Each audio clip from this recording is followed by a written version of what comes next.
Gears 1 came out and it hit tremendously large for us. We were hoping it would be big. We were hoping that the reviews would be great. We were hoping we'd sell a few copies, and our expectations were just completely blown away. You make a game and you think, well, we're making a really good game. We love to play this game. We can't stop playing. We love it. We think it's great. But it's really the fans who decide how successful you're going to be. And we were extremely fortunate. We caught the right wave, and people loved the game, and we got great review scores, and you can't ask for anything better than that. We were hoping for the best, and you know, kind of towards the end of the project, we were just getting really giddy and excited, and we really hoped that other people would feel the same way. I wasn't terribly surprised with the success of Gears of War, only because of how fun it was to play as we were making it. It was more of a surprise that we actually finished it on time and at such a high level, because it was such a tight crunch that summer finishing the game up, but we knew we had something special there. I think in gaming, it seems like it's a roll of the dice whether something's going to be good or not. But once I came here to Epic and saw the talent and saw the effort and the attitude and the love people put into what they were doing, you know, in a sense, I wasn't really surprised. I mean, everyone's here to do their best and put their best into their work, and it really shows, and I think it showed in Gears 1. With Gears 1, we could try a bunch of new stuff. People didn't have expectations about what does a shotgun do, etc. But with Gears 2, everything you change now has a following, and people are far more religious about, you know, their preferences with these things as they've been exposed to them for far longer. With Gears 2, yeah, there's a pressure to deliver a new experience for fans that are out there, that you want to keep them happy and you want to keep them engaged. But at the same time, you kind of know you have the core mechanic figured out. You kind of know that at the end of the day, your game is going to be fun. The question is, can you just deliver that new and exciting part that will keep people engaged? The first Gears was very much kind of a summer blockbuster type of narrative, and the sequel is, of course, that kind of roller coaster ride. But at the same time, we're digging in a little bit deeper on the story to really get to know who these guys are in Delta Squad. We wanted to open the game kind of with a recap as far as just reminding the player of what's at stake, what the situation is with the world, and we have the character of Chairman Prescott, who's delivering this kind of rousing speech to all the Coalition soldiers. The stranded are listening in on it. War is all we know. In the past, we fought for emulsion. We fought for country. We fought for freedom. But all that changed after E-Day. There are certain elements of the speech that were really important to me to convey, because I felt like, you know, the thing that people don't tend to do is they don't tend to do the math.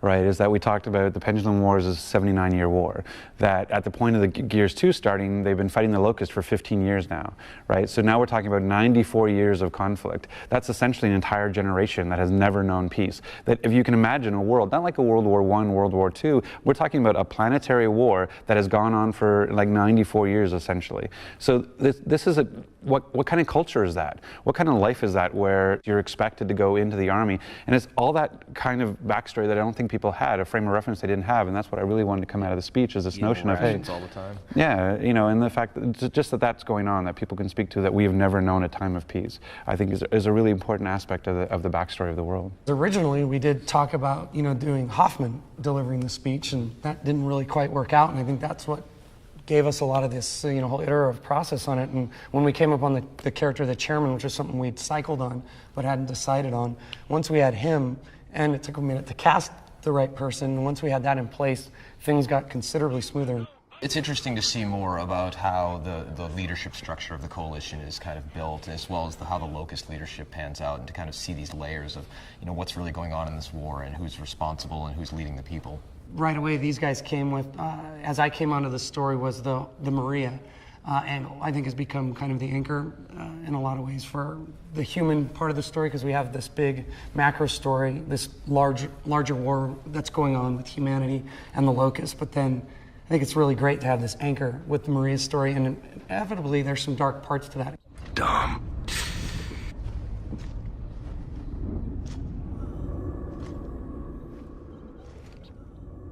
There's nothing darker than a man finding his significant other completely incapacitated and then having to do the only thing he can.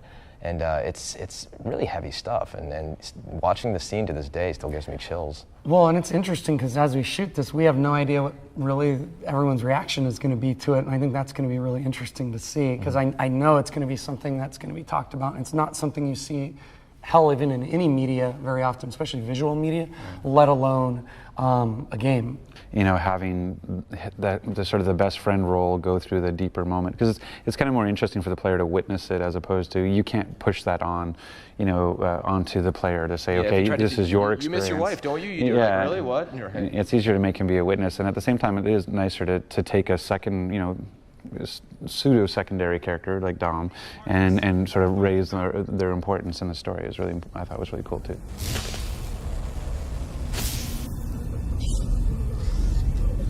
Writing for this medium is extremely tricky. We're still feeling out the ways that we can create a world, and it's not like a linear medium like television or film where you just go and shoot and like, okay, here's the 100-page script and you're done.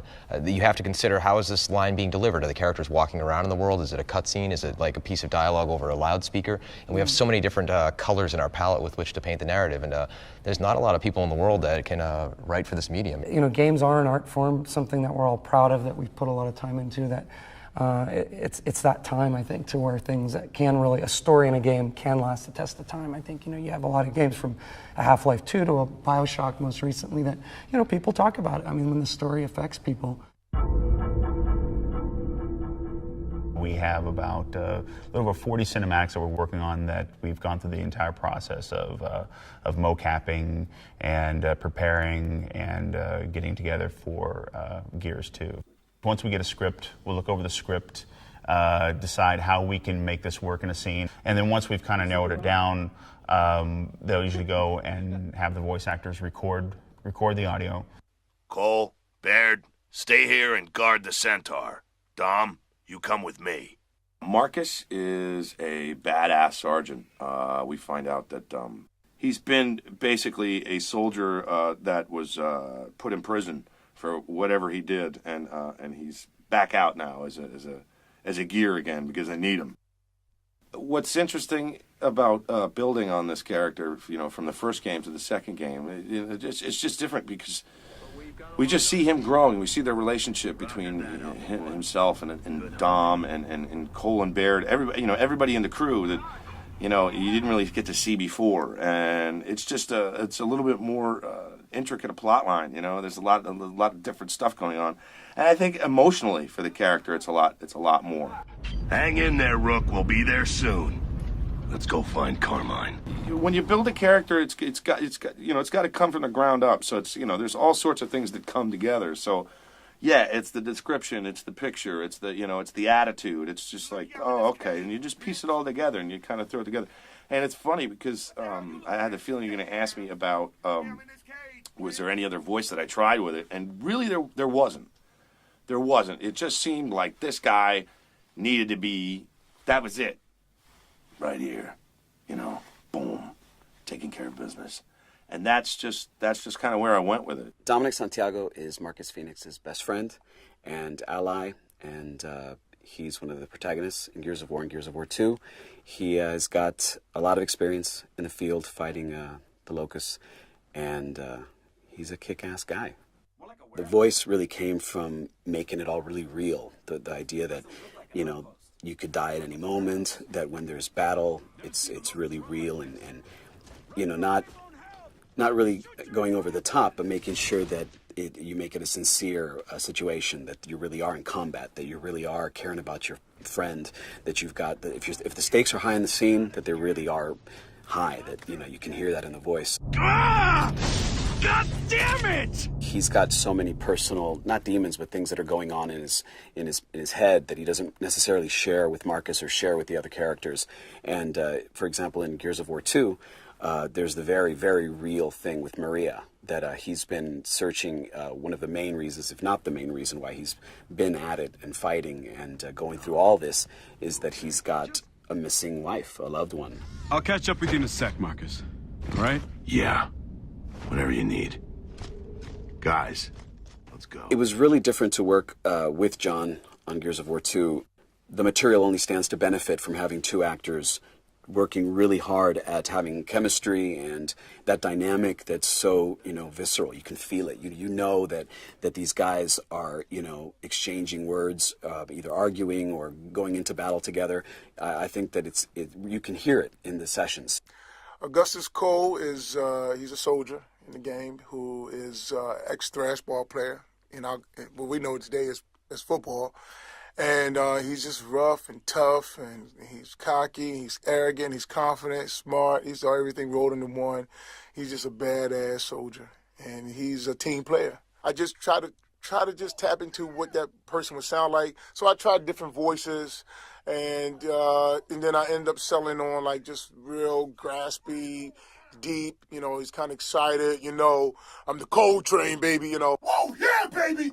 This train is running on time! the writing in Gears of War is just incredible. Every character has his own identity, and I think it's great. Cole has his own, he has his own way of, laying it out there, and Marcus, and I think that the writing, supports the acting. It all comes together. That's why we're number one. It would be great if fans, after, playing the game and, exhausting themselves in this game, it would be great if they actually felt like, they accomplished something, that they were really a part of the game, that they're emotionally struck by some of the events and the things that are happening, just like they would be if they were actually in the game. Baird is, oftentimes regarded as the sort of the comedy element, but he really is a voice of reason, and really, like all the other characters, really detests being in this hell, and is very vocal about it. The rhythm, I just imagine him just being very kind of quick-witted and just thinking about, like, what are we going to do? Oh, that's great. Oh, we have to go in. Oh, really? We got to go in. That's just fantastic. Great. All right. What are you going to do? That kind of thing. There we go. One muzzled queen. Not you, her. You were great. I loved your speech there, especially with the bitch-ass stuff. Very good. Very enlightening. Acting in a video game, on one end, it's the basic acting skills that you are required to do on stage or on film. What's different in a video game is you have many outcomes. So instead of a regular script, you're playing 10 different endings, more maybe.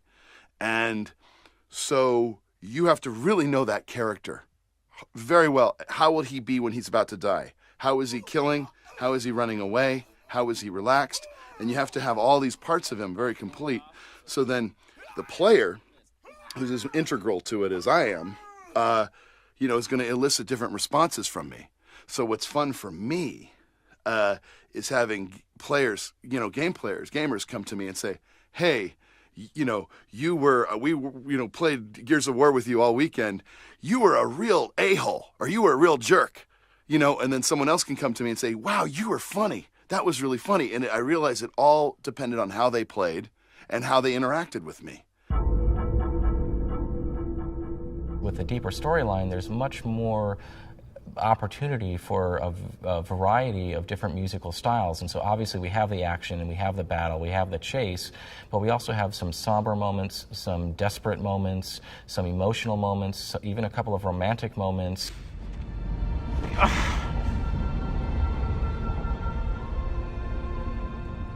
We recorded the score at Skywalker Ranch out in California, and it was done in 2 different sessions. The first session was recording the orchestra, which is essentially a big string section, big brass and woodwind section together.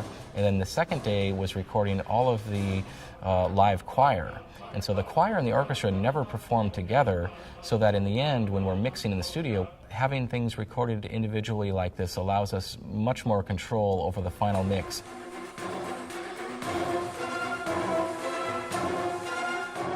I wanted to build around sort of the film style that I like to use, which is, you have the orchestra, you have the choir, you have this mass of 100 different people performing, and it just gives the music a weight and an importance that I think this game deserves.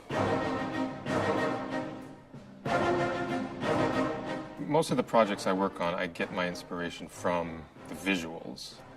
And I get a lot of inspiration from the people themselves who are creating the game. The game designers specifically said to me, or they explained the concept of destroyed beauty, and how, there are all the landscapes are very beautiful, but they've clearly been ravaged by war and by beasts, locusts, and all these things. And they wanted me to translate that into music.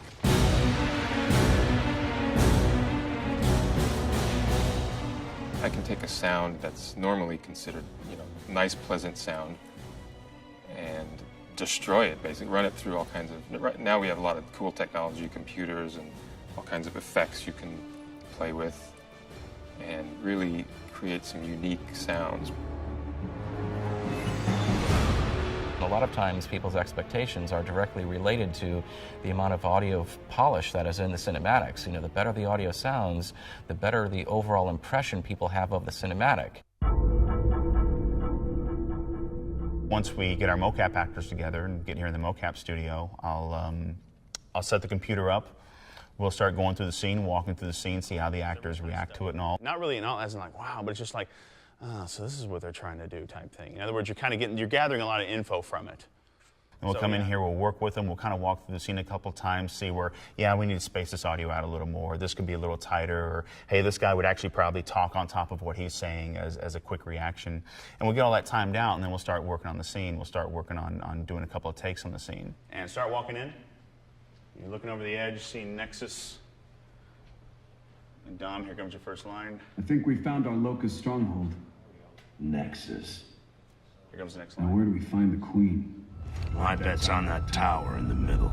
We're doing a few combat scenes, a few what we call walk and talk scenes, which are basically, we're blocking out dialogue scenes when we're walking and explaining the cinematics to the user.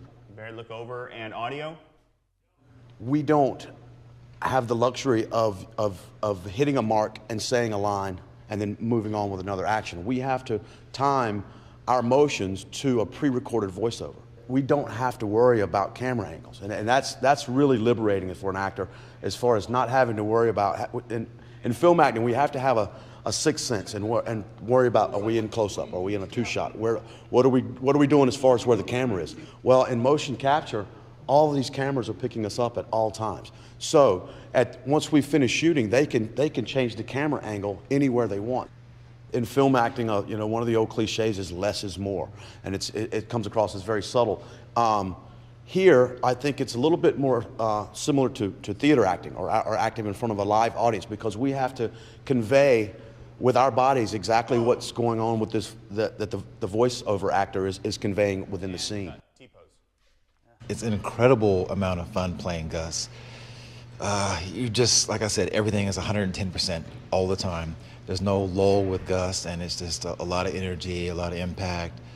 He's just a mean, big, tough guy with the guns and everything, you know. So he's a bigger than life character. You grumpy ass bitches are going down, like way down, dead down, so down you ain't gonna know which way is up. Your ass is gonna be crying to your stink queen, like, oh mommy, don't let the bad men hurt us, but we gonna whoop your mama's ass. So then after we've done the mocap process, all the animation is then targeted to the character skeletons. At that point, I'll take the animation, I'll start putting in the scene. We do what's called our layout phase.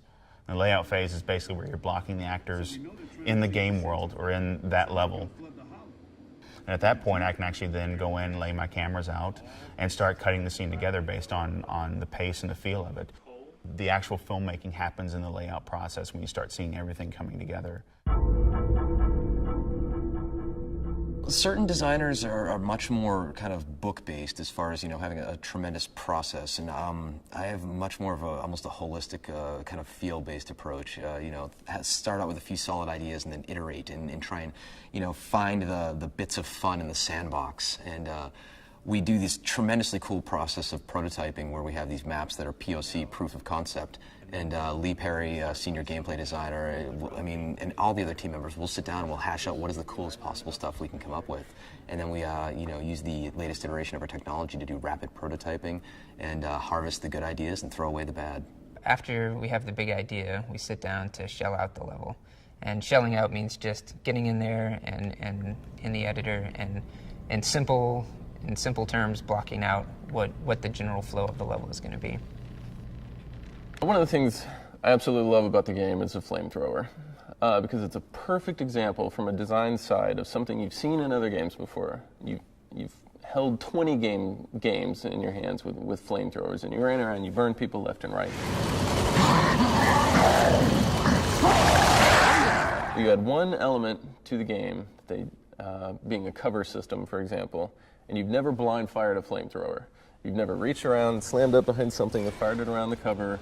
You've never used it in this way. You can look at something and say, oh, flamethrower, you know, whatever, that's not new. But it's about context and giving a player an experience with something that is new.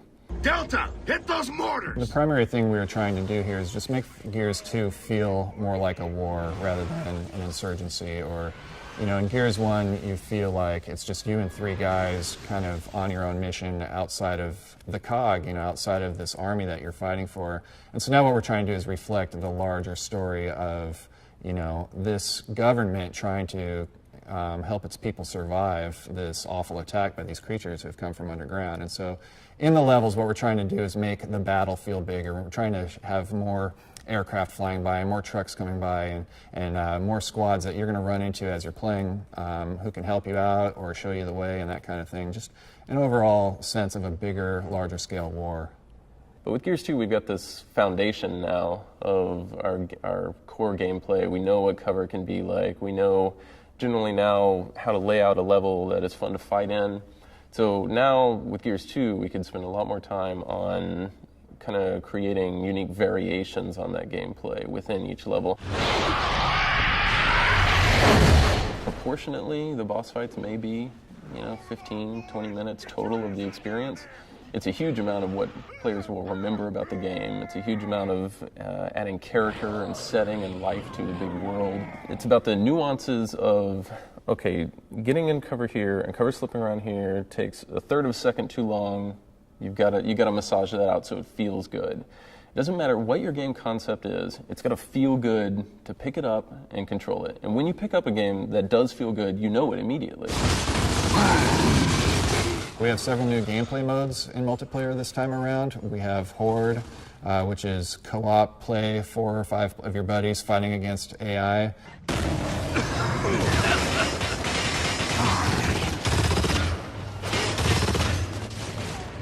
We have a new mode called Wingman, and this is basically 2 versus 2 versus 2, 2, 2, and so it's 10 guys fighting in pairs where just you and your buddy have to survive as long as you can.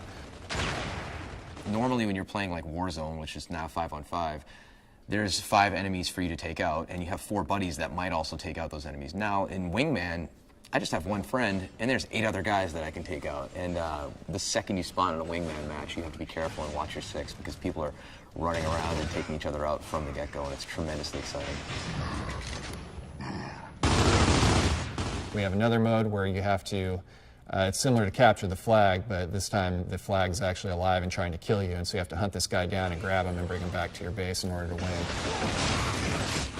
Most multiplayer games have a capture the flag game. It just doesn't really fit in the Gears universe. It'd be kind of, weird to see Marcus Phoenix running around a map with a bright red flag or something. That just seems weird. But I could definitely see Marcus Phoenix dragging a body around and using it as a shield while he's fending off the enemy. The best part of this game mode is when both teams are just fighting it out, trying to get to this guy who doesn't care about either one of you. So the whole time he's running around killing everybody, he's talking all kind of trash about how he's owned you and this, that, and the other. And even when you're dragging him, he's telling you that you stink. The progress we're making in so many different areas is really what's impressive to me and really shows the maturity and development of the team. Our processes are much more refined this time around and allows us to spend a lot more time on it.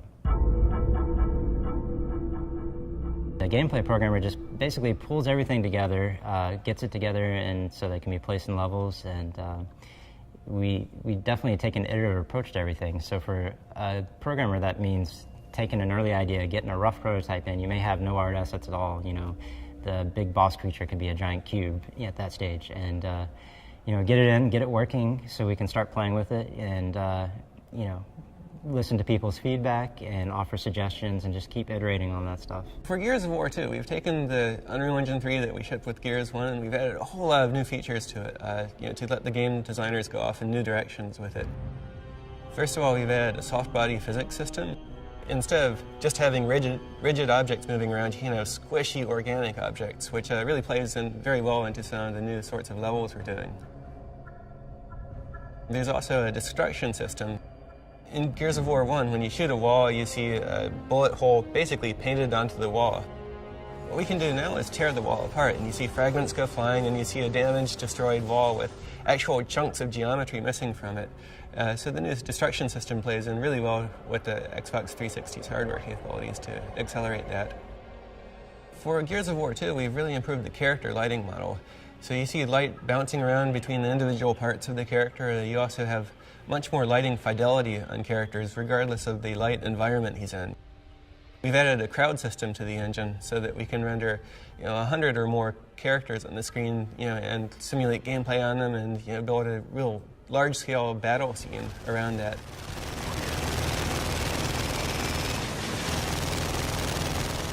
Gears 1 was a highly visual game. It had some awesome graphics. And with Gears 2, we really want to continue that and raise the bar. We sit down with design, and they come up with a story arc and stories and characters and things like that. And then what I do is I'll go back and we'll break that out and start concepting. I'll sit down with the concept artists and we'll say, hey, we need these creatures, such and such design wants them to behave this way. We'll do a back and forth, and we'll open the feedback loop up. We'll get design in on it. Hey, how's this working? How's that working? We'll riff with those guys, and things will start coming together.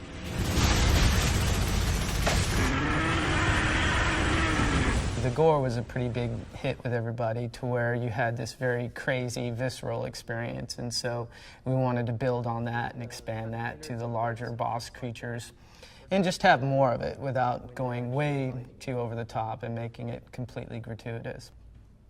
To me, it's more about the context of what it is. It's not very slow, deliberate, creepy type of game. It's all in the heat of the battle, and you're laughing and you're making fun and you're cracking jokes as you're, punching your buddy in the face as you've knocked him down, or you're chainsawing him in half or something like that.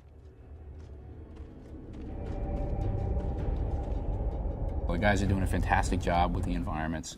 The artists, the lighting, the size of the environments now, the fracture system, it's all there, and it's really pretty spectacular.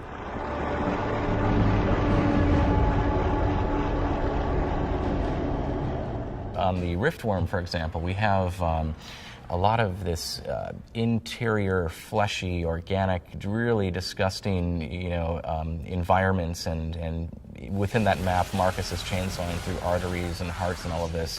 And so what we actually did is, instead of using library sounds or anything like that, we did a custom Foley session where we actually went to the grocery store and bought a few $100s worth of meat and chicken and macaroni and cheese and oatmeal, and we set up all of these different containers of different size and different types of combinations of sludge and meat.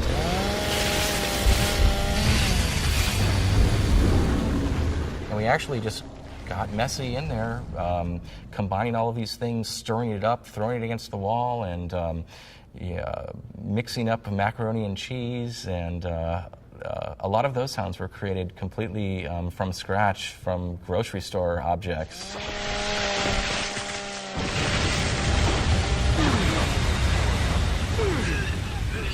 Control! Delta here. We just, I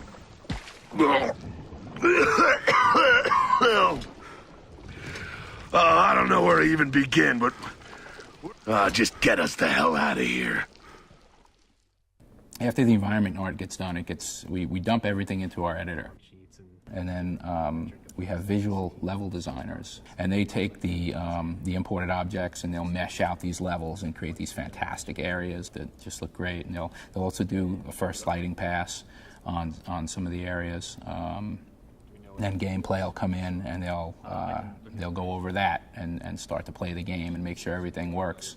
So once a level gets flushed out and we've got meshes in there and we've got gameplay in there and lighting and all that stuff, we'll do kind of a final pass, and we'll start tweaking post-process, and then we'll go over it and we'll have a punch list meeting, and we'll say, hey, this is too dark, there's too much contrast, too little color, too much color, yada yada. So we can adjust all that in the final polish phase. When everything's polished and looking great, that's it. Gets locked down. Well, 17 years ago, Tim Sweeney started this company in his parents' basement in Maryland, and About a year later, I joined the company. It was still in the basement. He still had that wicked cat that used to run around scratching everybody. Whereas I'd been programming since I was 10 years old, and that was really the thrilling part of my life, to be able to write code and have a computer do exactly what you want. And by the time I was about 24, I'd gotten really good at it. So I wrote my first game, my first 2 little games, and released them as shareware. We were doing everything back then. We were selling games online, we were selling them over the phone, we were packaging up boxes, we were shipping them out. We were just starting, that was kind of one of my first roles in the company, was just starting to get us into retail and do a little bit of marketing and PR and get people to know about us. When we released Unreal in 1998, that was when Epic really took off. When we made the original Unreal game, people started coming to us and asking if they could license the technology. When we came out later on with Unreal Tournament 2003, we were in full swing with engine licensing, and obviously now there's so many games today using the same technology from Gears of War 2, which is Unreal Engine 3, that are using this technology and doing really great work with them. So I think that's been something that's been a real constant current of our company, is what we've been doing with technology, and we've been getting better and better at the games and their content as well, obviously. There are a lot of things that Epic does that require money and that require resources and things like that, but the most essential things we do are only possible because of the quality of the people we have here. When you look at the scope of a team it takes to make a next-gen game, it's obviously large, whether you take in the core team here and the team at Microsoft that's working on it, or even outsourcing and partners, things like Epic Shanghai, who helped a lot with art, Technicolor, who did a lot of the VO recording and animation cleanup and facial animation, and like I said, there's all of the people at Microsoft, both MGS and usability and playtest and all that stuff. I mean, it becomes a rather large effort to make a AAA game. Shit, that was close. I am so glad to be out of there. Control, Delta here. We lost the Queen. What I want the player to have experienced is the best polished, most fun shooter that he's played. And so I want it to be intense action. I want it to be exploration. I want there to be great story there. I want them to feel like they were an action hero and they had a starring part in this amazing experience. I think that's the golden moments for any design, is when you can just get people excited about very specific events that just happened. They weren't scripted. There was just things that happened in a game.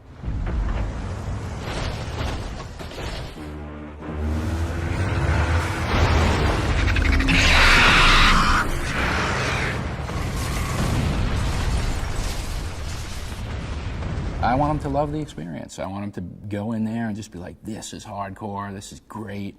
I love this world, I love playing in this world, I love playing with these characters, I love the story, the experience, the art, everything. I just want them to come away really enjoying the experience. I want them to feel connected to the characters. I want them to care about Dom and what he just went through, and to understand what's going on with the squad and realize there's more sort of pain here than just a Marine killing, an enemy. We don't have any info after that.